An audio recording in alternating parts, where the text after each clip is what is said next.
Let us try to solve the circuit shown below and try to find out current through different branches using nodal analysis.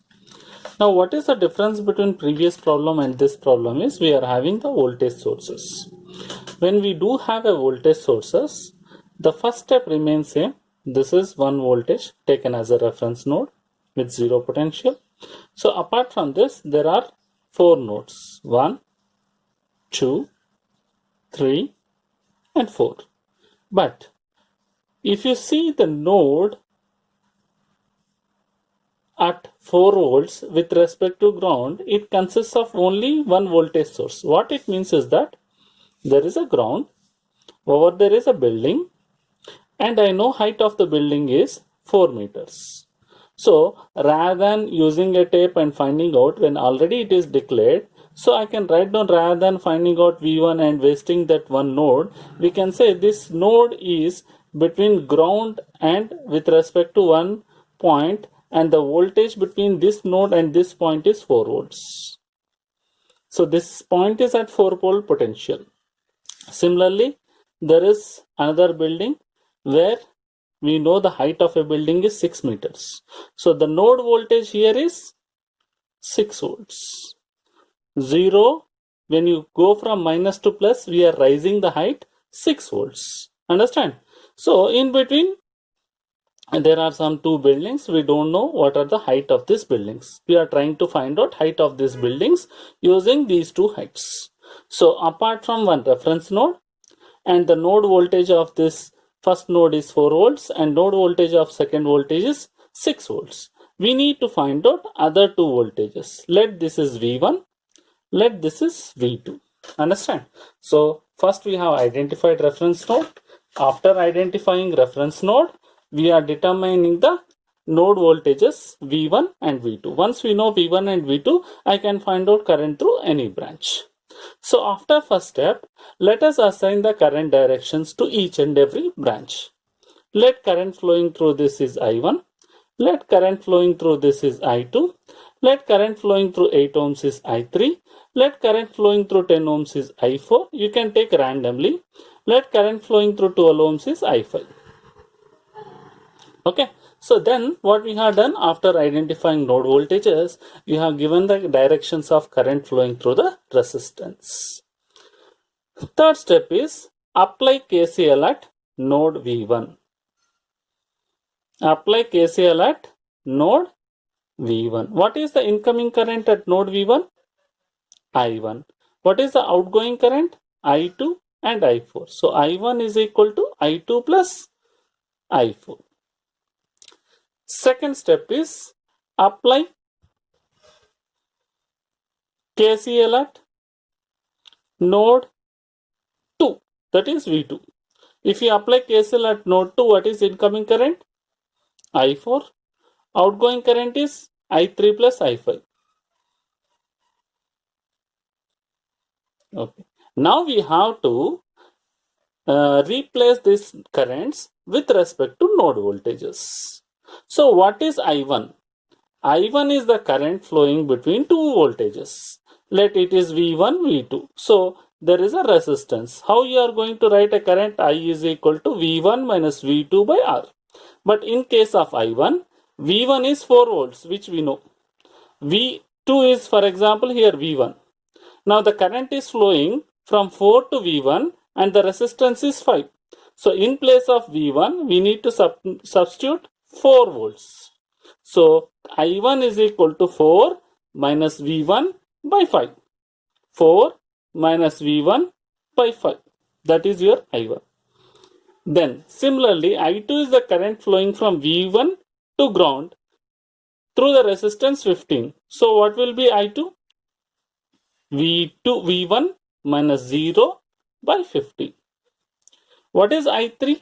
I3 is the current flowing between I1 and V2 and 0. So I3 is equal to V2 minus 0 by 8 ohms. What about I4? I4 is the current flowing from V1 to V2 with 10 ohms.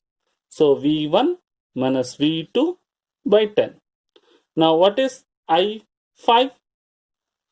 I5 is the current flowing from V2 to 6 volts.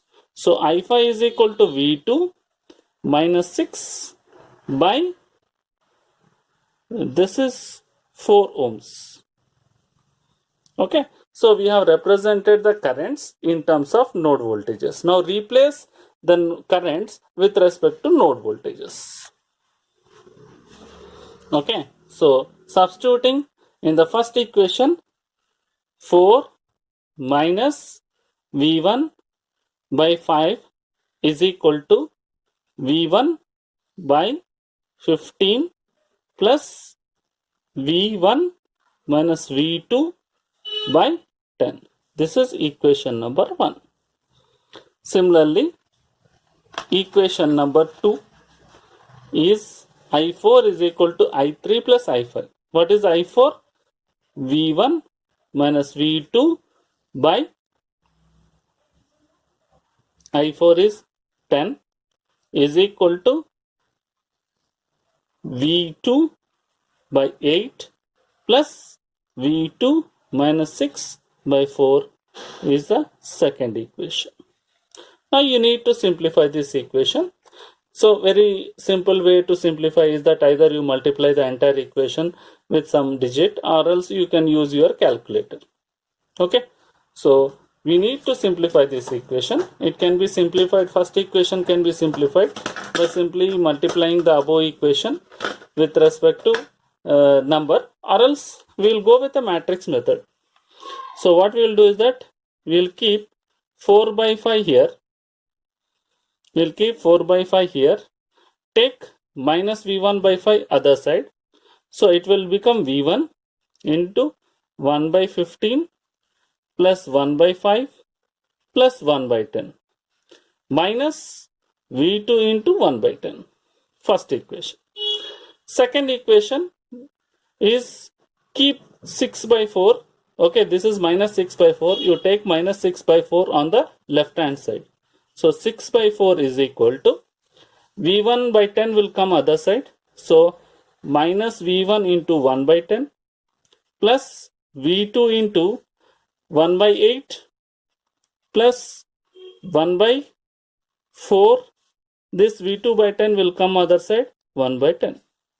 So why I did is that we can use the calculator easily. Okay, so that we can represent in this in matrix form. Okay, so what is 1 by 15? 15 inverse plus 5 inverse plus 10 inverse. So it is 0.36 V1.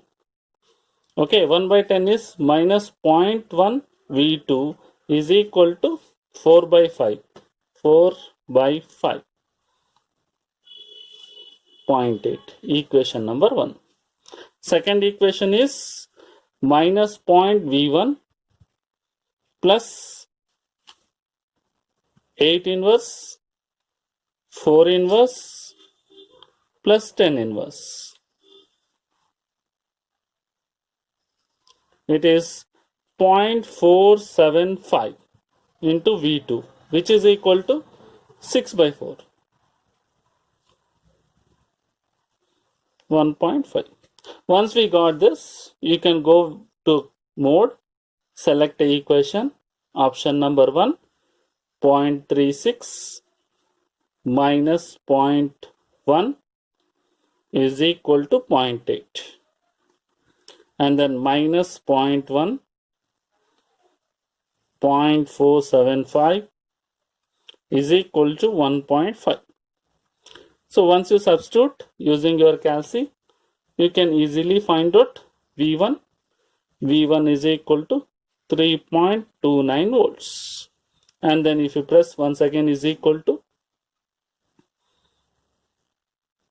you will get V2 is equal to 3.85 volts. Now come back to the problem. This means I3. So current through 8 ohms is I3. So I3 is equal to simply 3.85 by 8.